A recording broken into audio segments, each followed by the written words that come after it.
ఈరోజు నేను నారాయణఖేడ్ వెళ్తున్నాను అంటే ఆ నారాయణఖేడ్లో ఉన్నటువంటి ఏ ఒక్క గజం భూమి కూడా మా కంపెనీకి వారసత్వంగా వచ్చినటువంటి భూములు కాదు. నేను కూడా యాజ్ ఎ బిజినెస్ మ్యాన్గా నేను అక్కడ డబ్బు ఇన్వెస్ట్ చేశాను. రైతుల దగ్గర నుంచి కొనుక్కున్నటువంటి వ్యవసాయ భూములు లీగల్గా ఉందా లేదా అనేది నేను ముందుగా వెరిఫై చేసుకున్నాను. 100% వెరిఫై చేసుకున్నాక అక్కడికి స్టెప్ ఇన్ అయ్యాను.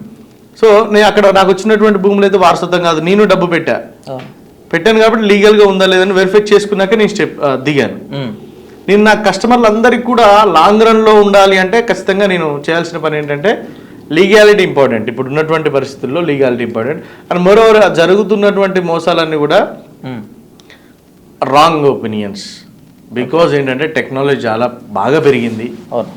ఎక్కడ కూర్చొని చూసినా కూడా భూమి మనదేనా కాదా అని మన ల్యాప్టాప్ కానీ మన ఫోన్లో కానీ గూగుల్ ఓపెన్ చేసుకొని చూసుకుంటే ఆ ల్యాండ్ మనదేనా కాదా